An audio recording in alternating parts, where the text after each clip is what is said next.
Hey everyone, Steven here, and welcome to another Tostemac Podcast. I hope your week is going great so far. Now, usually when I do these podcasts, I always have a topic of interest at ready, and it's usually either by myself or with a special guest, be it either Thomas or Mom or someone else. But today, I actually want to take a more personal approach to this podcast, namely that I want to take some time to talk about some of the changes that I need to be making in my life, both for mental and for physical. And admittedly, these are some changes that should have been happening a while ago. It's just that recent events have urged me to start making these changes now rather than waiting until it's too late. Now, don't get the wrong idea. It's not that I hate the idea of change, far from it.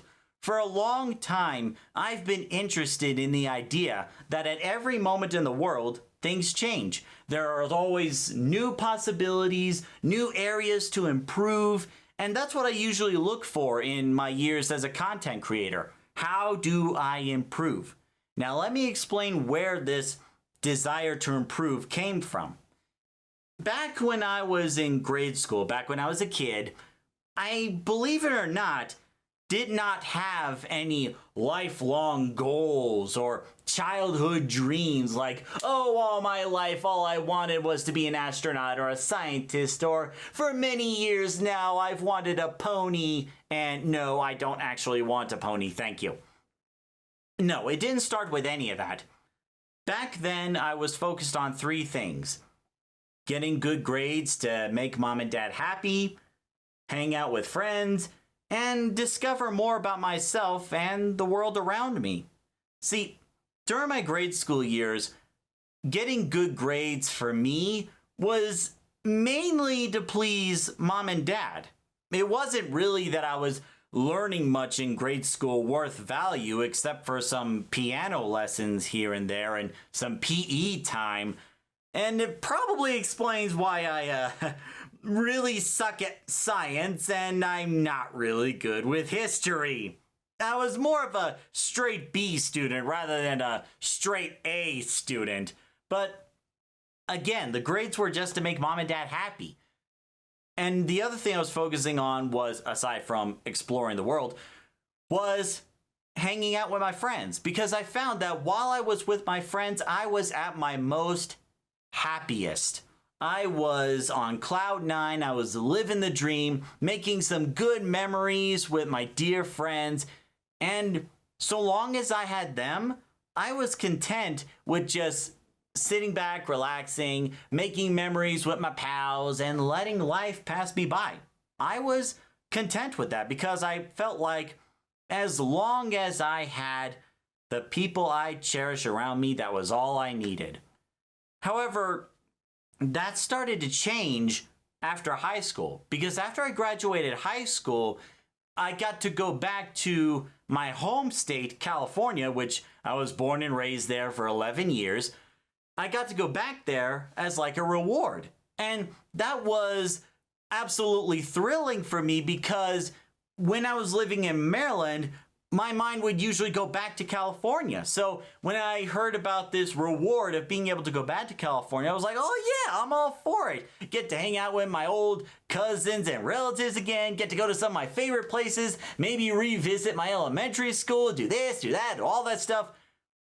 When I got there, I started to notice something. And it was one of the harsh truths of reality. It's that, as I said earlier, at every moment in the world, things change. Not everything remains the same. I know that I had this thought in my head as a child that, oh, I want things to stay this way forever. I hope nothing changes. And I'm pretty sure a lot of people have that thought too. But when I got to California, I noticed that so much had changed. Like, I wasn't able to visit the elementary school because you would have to have like a good reason and I think like a special permission to visit the school grounds again. But also that a lot of the cousins and relatives have either moved to different parts of the country, or I realized that maybe I wasn't as close to those relatives as I thought I was. that maybe we occupied the same space and occupied the same building, but that didn't necessarily mean that we were friends. So those things had changed, and there were a lot of things that were not the same, and it made me sad, but it also gave me a bit of a revelation. If everything in the world is changing around me, then why should I stay stuck with the past when it would be better for me to just move on? Just make new memories, start, forming some things that will make me happy in the future. Because I gotta say, after that little vacation, California didn't feel like home to me anymore. And it feels so weird to say that, because I would remember during grade school, I would say, back in California this, or back in California that. So for me to say that it is no longer feeling like home to me, that's saying a lot. But in hindsight, I'm really glad that I chose to move on, because when I got back home to Maryland, that's when college was starting up, and I was open to new possibilities, making new friends, going to places I've never been to before. And let me tell you, college life is much different than grade school. There's more freedom, there's more leniency in terms of like when you can go to which classes, you can set up your own schedules, get your own materials, and basically set the routine that you want. It's not like you're at the mercy of whatever the schedule of the grade school is. So college was an amazing time and an amazing opportunity to start moving on and being open to change. Now, when I first started in college, I didn't really have an idea of what degree I wanted to go for. That is, until I started to meet a certain professor by the name of Mr. Matthew Moore. He was my teacher in black and white photography. And the way we were talking about art projects and bringing it all together, it really inspired me to eventually pursue a degree in photography. That's what I would pursue for at Anne Arundel Community College. That's what I would pursue for in University of Maryland, Baltimore County. And while I do have the bachelor's degree in photography, I'm not exactly working a full-time photography job right now.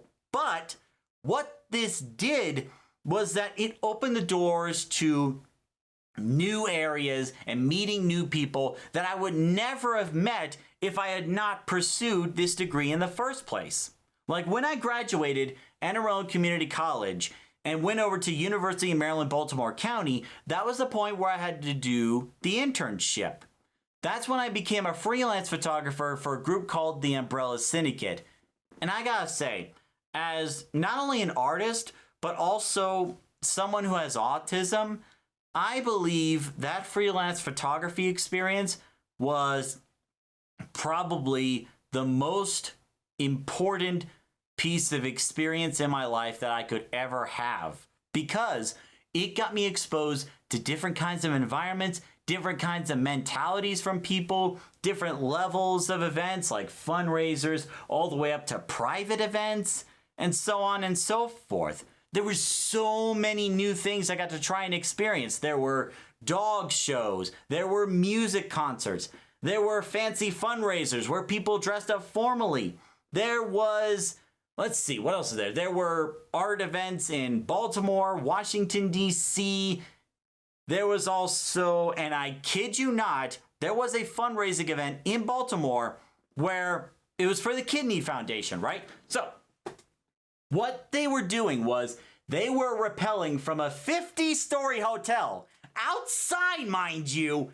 They were rappelling from the 50-story hotel, rappelling all the way down to the 7th story, if I remember correctly, to raise money for kidney health.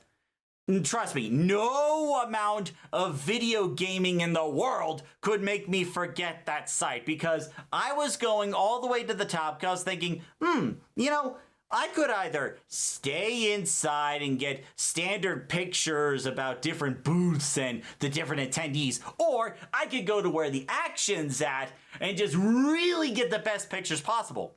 And I did, but I had to battle my vertigo, my fear of heights.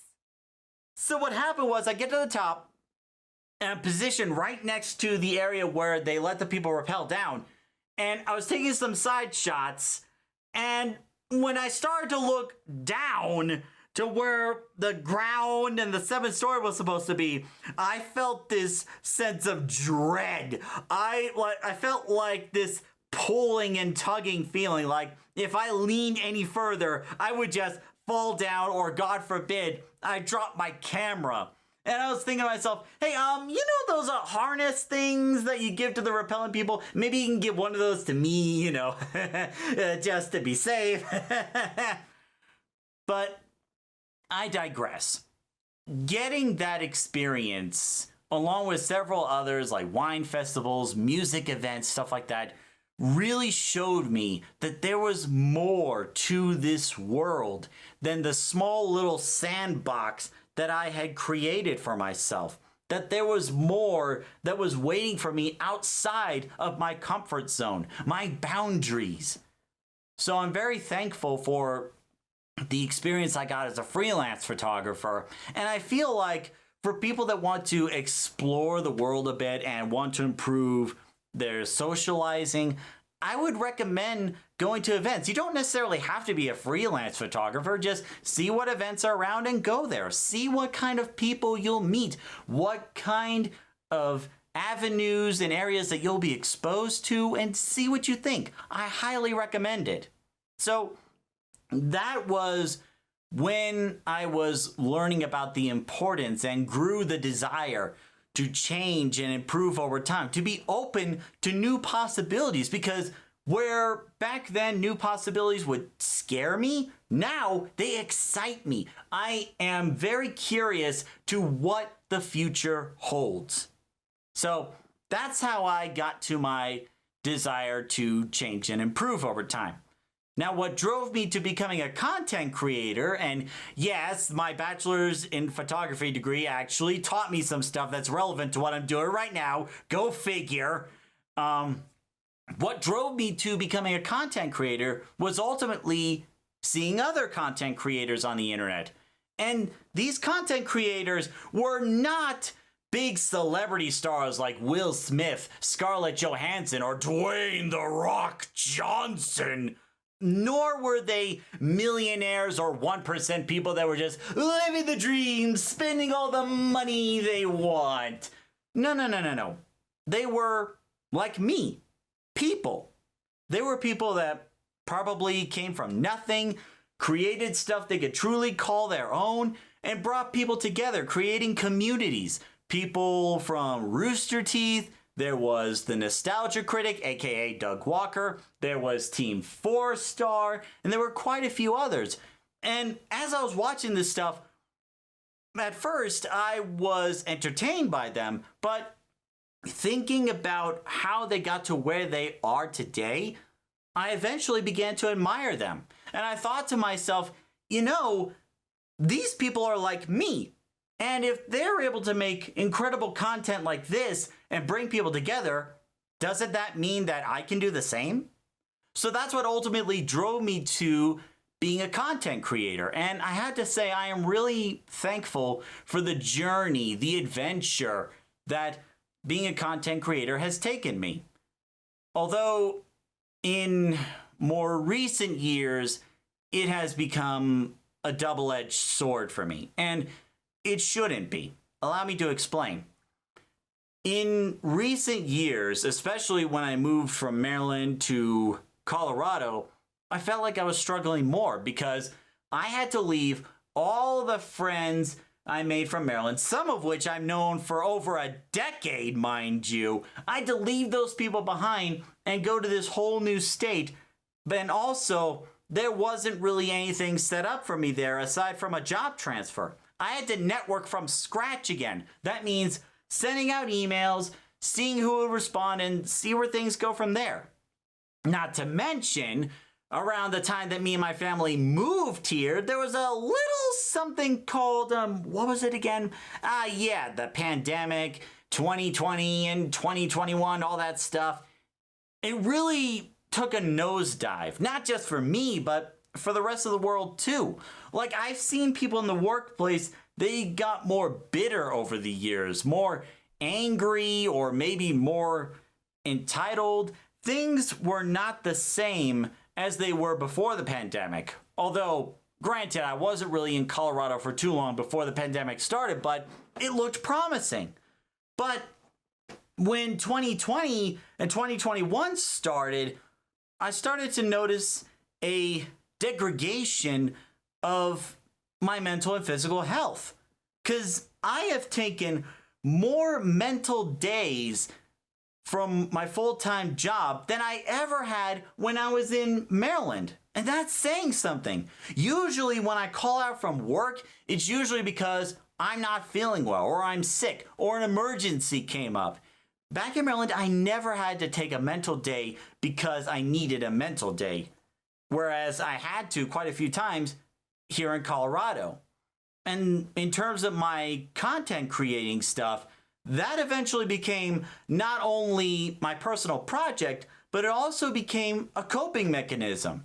It became a means for me to deal with everything that was going on in my life, because so long as I'm able to make content like this, I feel like I'm in control. I feel like there is something I can do, there is something that I can do for myself, and I can be myself without worrying about being judged by outside people. So the coping mechanism was supposed to, help me out. But what was happening was, not only was I getting stressed out from work, I was also getting stressed out from the content creating. Like, sometimes I feel like I would struggle to meet the deadlines, or maybe I have to push it back, or maybe I have to do retakes because it's not good enough, or maybe there's like a critical error. And this was building up over weeks and months over time. And I think the tipping point for my mental health and why I decided to eventually take a break in June was I was making the autism and emotion regulation video. And the recording was done, the editing was done, it was already set on YouTube. All I had to do was switch it from private to public, and it would be good to go. But the night before, I had this panic attack. Suddenly, I woke up and I was having all these thoughts in my head, like, what if I didn't do the video good enough? Or what if I got something wrong? What if people hate the video? What if I didn't do the topic justice? What if I didn't do it enough? And all these questions would circle around my mind. I did not get back to sleep until midnight or 12:30, and I had to get up around 6 to make sure the video would be up on time. So yes, I got the video up on time, and yes, it was positively received, but I realized that something had to be done. I couldn't keep going like this. So after I posted the autism and emotion regulation video, I decided to take a break from the month of June. Just stop making content for a while and figure out what's wrong with me. What do I need to do to improve my current situation? So now I'm at a point where I'm trying to focus on how to improve my mental health in terms of like figuring out what is wrong and what can I do to improve the situation. And I was doing more than just taking a step back from content creations and, not worrying about deadlines, just spending time with friends and family and coming back fresh and new. And I was doing more than just talking with Mom and Thomas and friends about the situation, but I was also doing research on the matter because ultimately I'm looking for answers. I'm looking for solutions to my problem. And I think I found a couple of solutions in a couple of the articles I found. One of them was from Ezoic, and another one is from Kira's story. I'll leave links to the full articles in the description down below, and I highly recommend giving them a read when you have the time. But right now, I'm just going to highlight some things that stuck out to me. In the Ezoic article, there's a part that says, many content creators are balancing multiple priorities. While some content creators do it full time, many even have a different full-time job, making it even more difficult to get a break, like me.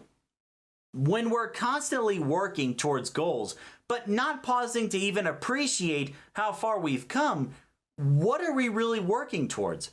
As one of our own publishers, Stefan Rose, and mind you, this is Ezoic, not me, Stefan Rose puts it in his own blog about avoiding burnout as a programmer. What is success and money worth if you are unhappy? For me, nothing. And that really stuck out to me because it felt like it was similar to my situation. Then I was reading the Cure Story article, and there were some signs of the burnout, including minor symptoms include a forgetfulness that one didn't have previously, as well as a sense of lost purpose. According to Psychology Today, other symptoms can also include a constant state of low-grade irritability, as well as unnecessary irritation and feuding with your friends, family members, and significant others over trivial things. Other common feeling is an overwhelming sense of dread and depression at having to do what you sign up to do, create for an audience. And when I was reading this, I was like, holy cow, that's the problem. That's what I am facing right there. Someone put it into words. And then I go back to the Ezoic article, and it goes into possible solutions.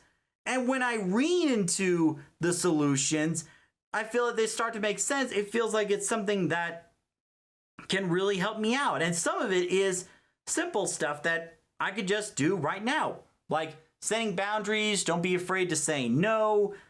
Like maybe you'll want to do a video or a stream, or maybe you want to go to an event and hang out with someone. Like a couple weeks ago, there was a live stream I was supposed to be doing on Twitch about Fire Emblem Warriors 3 Hopes.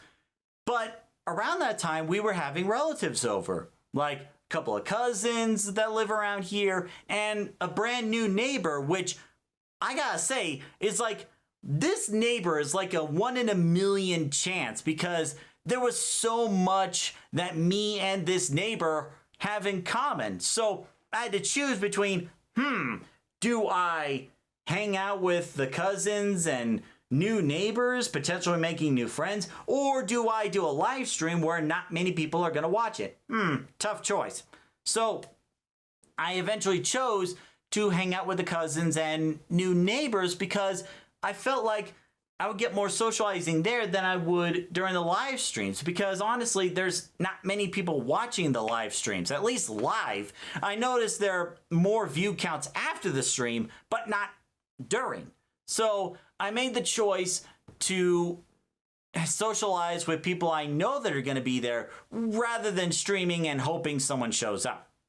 So then another one is giving yourself set working hours. In other words, creating a schedule for it. So like I'm trying to make it so that I only work on the next video 2 hours a day.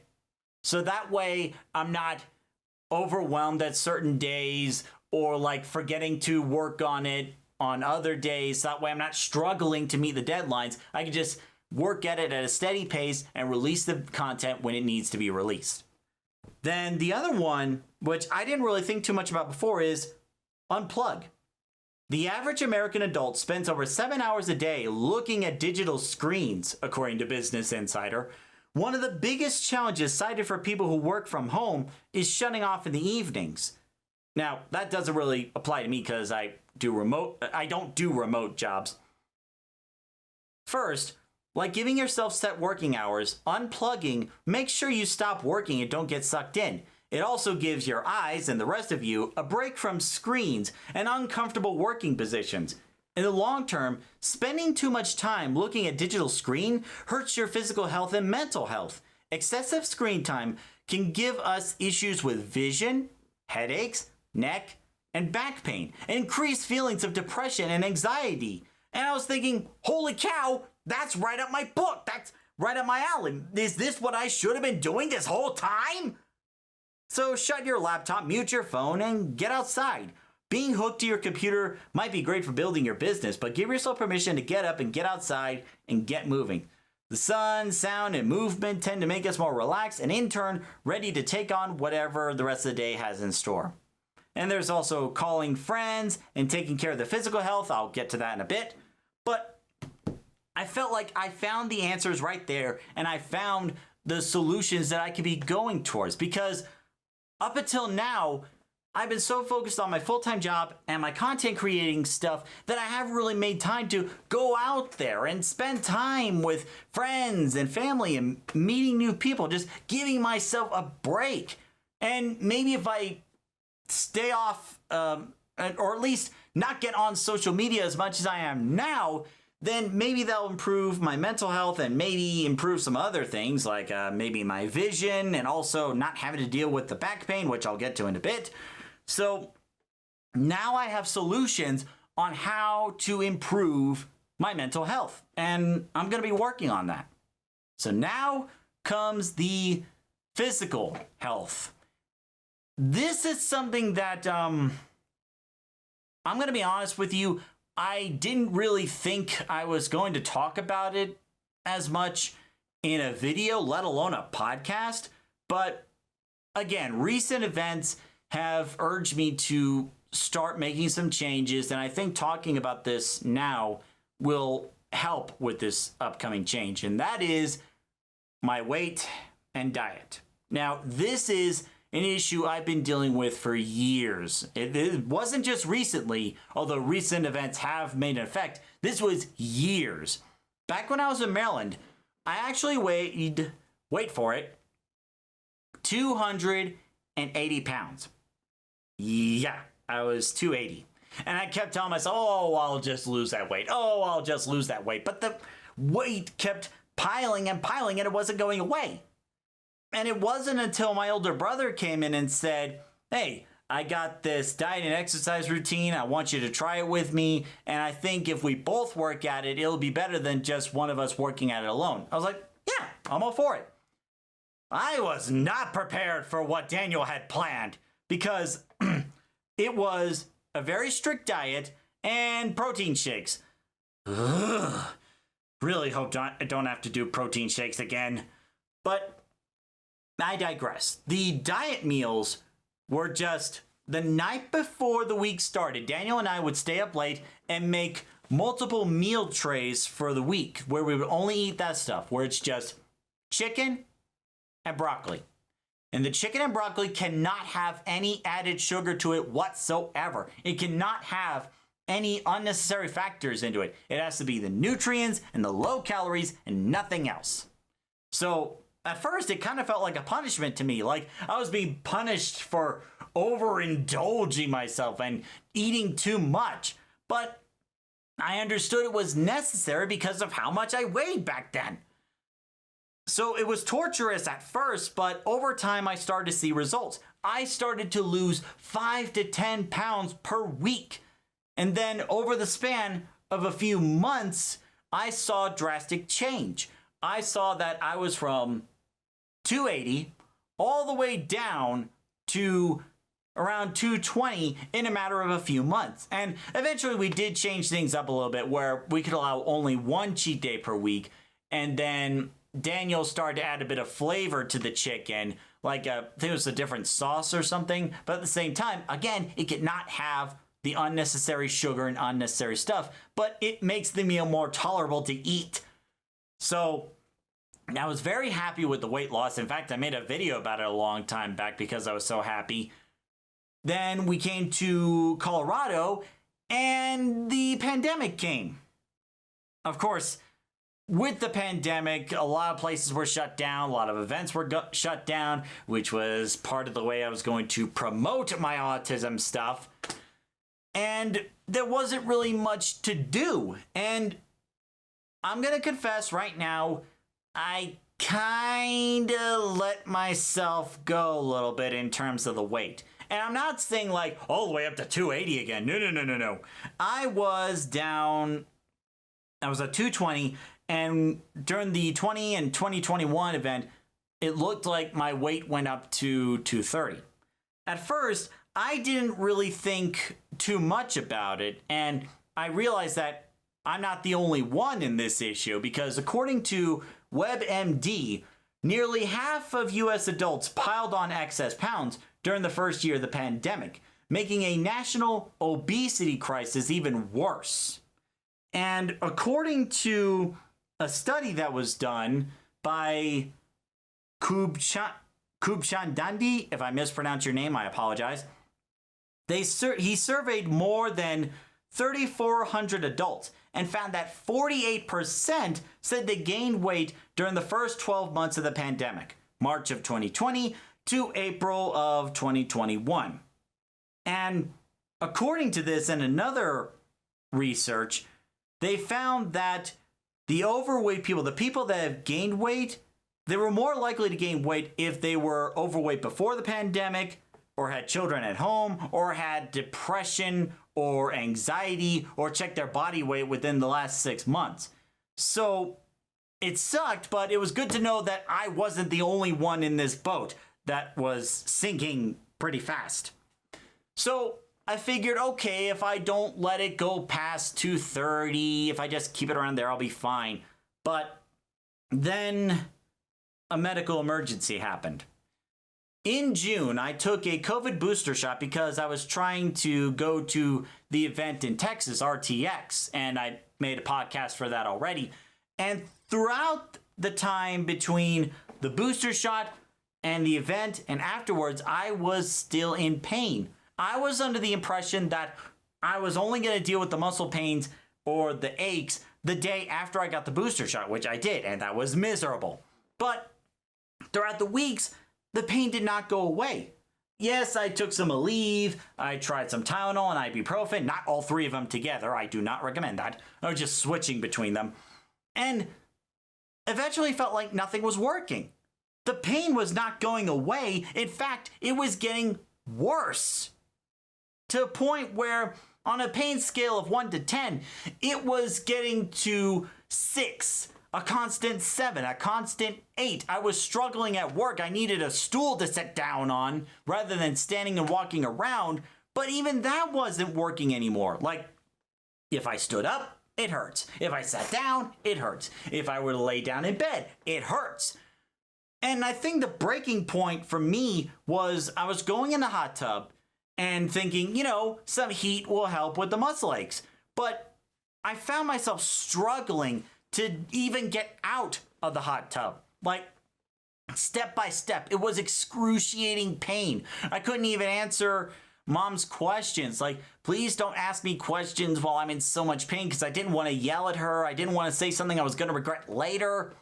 And it was a struggle to find the right position or the right movement that would not cause me pain. So I finally get up. I'm just wobbling. My mom looks at me and says, yeah, we got to take you to the ER. So I didn't think it would come to it, but it had to be done. I was in so much pain. So we go to the ER, we meet up with the doctor, and they're doing these different muscle tests. But the one that stuck out was, as I was lifting my left leg, there was an immediate sharp pain from the butt area, the lower back, and the thigh.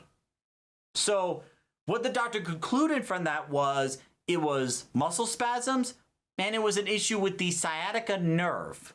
So the way the doctor described it was there was some irritations with the muscles, the muscle spasm, and then in turn, that irritated the sciatica nerve. Then those two kept irritating each other, making the pain worse and worse for me. So it was really terrible. Now, not life-threatening or life-changing with you, but it sucked. Absolutely sucked. So the doctor gave me a shot and some prescriptions to take. And while I was going to get the prescriptions, my younger brother Thomas was there. I kept blaming the booster shot. Like, that had to have been it. That had to have been the issue. But when my younger brother Thomas mentioned something and asked me some health questions too, that's when I started to open my eyes to something else. That maybe it was my fault. Thomas was asking me questions about, okay, what is your potassium and magnesium intake? How do you sit? How do you stand? How do you walk and sleep? And as Thomas was asking me these questions and more, I started to realize, oh God, what if some of it was my fault? All this time, I had been blaming the COVID booster shot for the muscle pain that I've been in. But as Thomas was describing the situation to me, I start to realize that a part of it was my fault too. That I was not taking good care of myself. I was not getting the right nutrients in. I was not doing the exercising that I need to do. There were all these things that I could have been doing to improve my physical health and avoid this situation, but I didn't. And now, because of that, I was in a tremendous amount of pain. I was doing these prescriptions, which I actually still have to take a couple more to help with the muscle spasms. All in all, this medical emergency for me, while it was not life-threatening, it was certainly a wake-up call. It was telling me that, okay, enough is enough. Something needs to change. I can no longer be satisfied with being at 230 pounds anymore. That I had to lose the weight, do some exercises, and make sure I'm eating the right stuff to not only help me feel better about myself, to not only help me lose weight and keep it off, but also to make sure that I never have to deal with the medical experience like that ever again, because it sucked. It stopped me from doing the things I wanted to do, or at the very least, made the things that I wanted to do even harder. So I got a list of exercises that I can do to improve my posture and work out some of the muscles in the areas that I need to work them on. Also trying to cut down on the portions of how much I'm eating, because that's definitely a problem, eating too much. Again, overindulgence. And also making sure to eat more of the right stuff and making sure not to have sweets every single day, because I'll be honest, I was guilty of that for a while. And unfortunately, it's starting to come, that poor diet and poor posture is starting to come back to bite me. So now I'm trying to take a more healthier route. Eat less, eat the right stuff, do the exercises, and be more active. In terms of like my weight, my goal is to get down to 200 pounds. Now that might be considered a little bit overweight still, but I want to set like a smaller goal instead of like trying to get to like a long-term goal. Because my worry is that if I set a goal too far ahead, then I'm not really going to have the drive to get over to the end. But if I set a series of shorter goals, then it will somehow make the track a little bit easier for me to do. So that's my goal, to get to 200 pounds by the end of the year. And I'll probably keep you guys posted on Facebook and the YouTube community tab in terms of like how I'm doing in terms of that. But that's basically all the changes I'm going to be going through in terms of like mentally and physically. That may mean that I may not have as much time to interact on social media and the YouTube community tab as much, but I want to find that right balance. The balance between my full-time job, the balance between my content creation work, and the balance for my social life, because I feel like by cutting them out or not talking to them as much, by shutting myself to the schedule of work and the content creation, not only am I doing myself an injustice, but I'm also doing those friends an injustice. And I don't want to do that. So I want to spend time to get connected with them again and, you know, catch up and find out what they're up to, how things have changed since I left, and just get connected with people again. That's the big thing that's really going to help with my mental health. Just connecting with people again, finding that right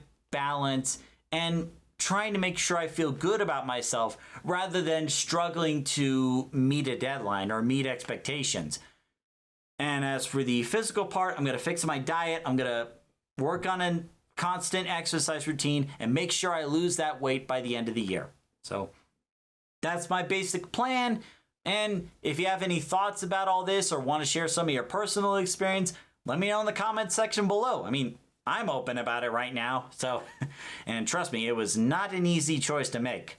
So that's the end of the podcast. Thank you very much for watching or listening, whichever you're doing. If you like what you see or hear, consider subscribing to Tostemac to stay up to date in our latest videos. Also, clicking the bell icon helps. So, thank you very much for watching or listening, and until the next video, see you later.